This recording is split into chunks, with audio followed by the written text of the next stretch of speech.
주님께서 여러분과 함께 또한 사람에 하소서. 성마테오가 전한 거룩한 복음입니다. 주님께 영광을 돌립니다. 너희의 생각은 어떠하냐? 어떤 사람에게 양 100마리가 있었는데 그 중에 한 마리가 길을 잃었다고 하자. 그 사람은 99마리를 산에 그대로 둔 채 그 길 잃은 양을 찾아 나서지 않겠느냐? 나는 분명히 말한다. 그 양을 찾게 되면 그는 길을 잃지 않은 99마리 양보다 오히려 그 한 마리 양 때문에 더 기뻐할 것이다. 이와 같이 하늘에 계신 너희의 아버지께서는 이 보잘것없는 사람들 가운데 하나라도 망하는 것을 원하시지 않는다. 주님의 복음입니다. 그리스도를 찬미합니다. 성부와 성자와 성령의 이름으로 아멘. 오늘 일독서 이사야서 40장 1절에서 11절 말씀은 이스라엘 백성들을 위로하여라 라고 전합니다. 이 위로라는 말이 핵심적인 말이 이렇게 되겠는데요. 이 위로라는 말은요, 이사야서 40장 이후부터 이 이사야서에서만 16번이나 나온다고 합니다. 그래서 성서학자들은요, 이 점을 주목해서 바빌론으로 유배를 가게 된 이스라엘 백성을 위로하는 것으로 보았습니다. 근데 원래 이사야 예언자는요, 유배 이전에 이스라엘 백성, 유다 백성들이 바빌론으로 유배 이전에 살았던 예언자인데 어떻게 유배를 갔던 사람들을 위로할 수가 있느냐라는 무릎을 제기를 하였습니다.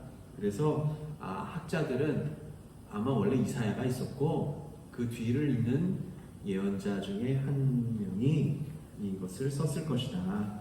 그래서 학자들은 이 이사야서 40장 뒤의 이야기를 제2 이사야서라고 이름을 붙입니다. 제1 이사야서는 1장부터 39장이고요. 제2 이사야서는 40장 이후부터, 그리고 특별히 제2 이사야서는요, 이렇게 위로라는 말이 16번이나 나오니까 이 책 이름을 따로 또 위로의 책이다라는 별칭을 붙일 정도였습니다. 그러니까 남의 나라 땅에서 고생하고 끌려갔잖아요. 이스라엘 백성들이 바빌론이라는 곳으로 끌려가고요. 거기서 끌려갔으니까는 바빌론 사람들이 제1국민, 소위 말하는 제1 백성, 그럼 유다 백성들은 제2나 제3 백성, 그렇게 되겠죠. 그러니까 지금 일본에 이제 가 있는 자이니치라는 사람들이 제2국민 이런 식으로 차별을 받고 있는 거죠. 그런 거랑 똑같다고 비슷하게 보시면 됩니다. 그러니까 어쨌든 남의 나라 땅에서 고생하고 제2, 제3의 백성으로 차별을 받거나 무시를 당하는 일을 이제 하느님께서 보시고요. 그 마음은 항상 그럼에도 불구하고 고통 가운데 있는 당신의 백성들, 유다 백성들을 바라보고 계셨죠. 근데 하느님께서는 고통을 겪는 이스라엘 백성만을 그럼 위로하시고 몹시 안타까워하실까요? 이스라엘 백성만? 유다인들만? 제2 이사야서라고 불리는 이 40장 이후에 이사야서는 지금 당장에는 유배 가운데서 고통받고 무시당하고 있지만 희망 가운데 해방될 날을 손꼽아 기다리면 하느님께서 위로하시고 자유를 주실 것을 예언하고 있습니다. 이스라엘 백성이 스스로 무장 투쟁을 한 것도 아니지만 하느님께서 역사를 이제 뒤집으실 수 있으니 다시 야훼 하느님을 믿고 신뢰하기를 바랍니다 라는 것이죠. 실제로 역사 한가운데에서 하느님께서 이 모든 일을 움직이게 하신 것임을 이스라엘 백성은 깨닫고요, 고국으로 해방되어 돌아갑니다. 한 몇십 년가량을 남의 땅에 살다가 약 대략 50년가량을 살다가 고국으로 해방되어서 돌아갑니다.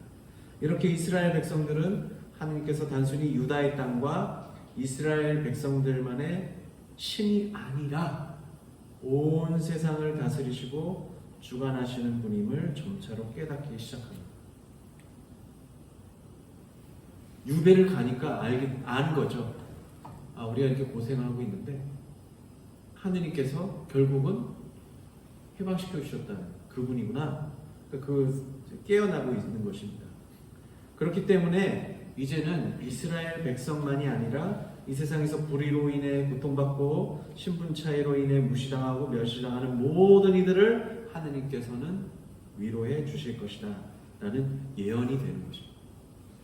이렇게 세상에서 고통당하는 이들은 하느님의 위로를 받게 된다는 희망에 찬 예언을 듣습니다. 그러니까 이스라엘 백성들만 위로하라는 것이 아니라 이제는 이 세상에서 고통당하고 무시당하고 멸시당하고 힘이 없어서 억눌린 사람 모두가 다 위로를 받게 될 것이라는 예언서가 되는 것입니다. 그래서 이 예언서, 오늘 들으신 예언서에는 주님의 길을 예비하는 한 목소리가 들리고 광야에 주님의 길을 닦을 것이라는 이사야 예언자 말씀이 복음서에 누구랑 같으냐면 세례자 요한이 그런 얘기를 듣죠. 주님의 길을 예비하고 모든 굽은 길을 곧게 펴라, 뭐 이런 이야기가 나오는데 세례자 요한이 등장하는 또 배경을 함께 보입니다. 동시에 주님이 오시기를 기다리는 이들, 아픈 이들, 고달픈 이들, 절망 가운데 주저앉은 이들, 천대받고 멸시당하는 이들, 고통받고 외롭고 슬픈 이들을 해방시키는 메시아가 곧 오실 것이라는 희망은 결국 위로의 말씀과 같습니다. 위로는 사실 어떤 말만이 있는 게 아닙니다. 위로하는 것은 동감하고 같이 아파하는 것에서 시작합니다. 물론 말도 중요하죠. 말도 중요합니다. 하지만 기본은 위로의 말을 전하기 위해, 그리고 같은 마음임을 알리기 위해 함께 곁에 있는 것입니다. 그리고 함께 곁에서 걷는 것입니다. 함께 탄식과 울분을 듣고 또 그것을 들어주는 것입니다. 남성들과 여성들의 태도가 다른 면이 있는데 누군가 고민을 말하고 어려움을 토로할 때 남성들의 반응이 어떤지 아시나요? 누군가 막 어려움을 얘기하고 고민을 말하고 그러면은 남성들은 그 문제를 해결하려고 한다고 그러죠. 야, 그거 이렇게 하면 되지. 이거 이렇게 해야 돼. 너 왜 그거 못했어?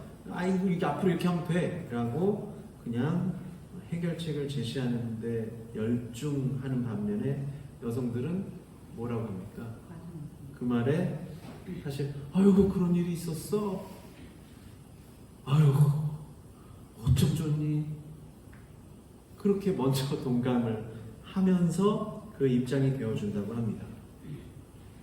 그래서 그러죠. 내가 뭐 이걸 해결해달라고 그랬어? 그냥 내 말을 들어달라는 것이 보통 그런 반응들이 오죠. 남성하고 여성의 어떤 뭔가 이렇게 좀 차이가 있는 것 같습니다. 아이고 근데 그렇죠. 남성들은 아이 그러면은 그게 해결해야지 막 이렇게 나오다가 하지만 그렇죠. 그걸 내가 몰라서 그래. 그런 게 아니라 당신의 동감을 해주고 공감해주고 그런 게 필요한 거다. 그러니까 사실 위로를 받기를 원하는 것이었지 뭔가 문제를 진짜 해결하고 이렇게 그 무슨 조언을 구하기 위해서 어려운 걸 말하고 고민을 말하는 것이 아니라는 것입니다. 물론 때로는 문제 해결을 해야 할 때가 있죠. 그러나 하느님은 먼저 우리의 마음을 알아주시고 위로해 주십니다. 위로가 먼저이고 문제 해결은 그 다음에 주님께서 준비를 해주십니다. 그러니까 독서 말씀에서도 보면 위로하여라 라는 말은 먼저 위로하라는 말은 이렇게 고통받고 있는 사람들 마음을 먼저 알고 위로해 주라, 그런 말인 것입니다. 이렇게 하느님의 마음은 우리와 함께 계시면서 우리의 아픔과 고통과 어려움을 알아주십니다. 그래서 하느님은 위로의 가장 확실한 방식으로 당신 아들을 보내시기로 하셨습니다. 그러니까는 해결책을 주신 거예요. 원래는 해결책을 뭘로 주셨냐? 아들을 보내시기로. 그런데 해결하는 방식이 달랐어요. 하느님은 위엄을 차리고 권능을 띠를 두르시며 군대를 거느리고 이 땅에 오시는 것이 아닌 가장 나약한 갓난아기의 모습으로 아들을 보내신 겁니다. 문제 해결을 위해서는 뭐 어떻게 해요? 강력한 힘을 발휘해가지고 문제를 해결하고 없앨 거 없애는, 이렇게 하셔야 되지만 하느님은 그렇게 문제 해결을 하는 것이 아니라 처음부터 우리들과 함께 하시고 우리의 처지를 아시고자 가장 위험한 모험을 하시는 거죠. 갓난아기의 모습, 갓난아기의 모습으로 오신 거죠. 가장 약한 모습으로. 그래서 인간들이 어떤 고통을 겪고 있는지를 보시고 들으시고 지내신 것입니다. 위로하여라, 주님을 기다리는 사람들, 그리고 권력과 권능으로 이 땅에 오시지 않고 오히려 갓난아기의 모습으로 오시는 하느님의 모습에서, 그런 모습에서 우리는 위로를 받게 되었습니다.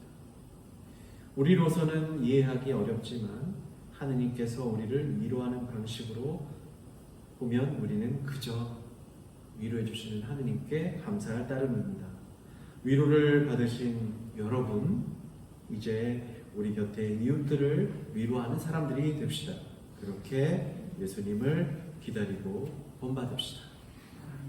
성과 성자와 성령이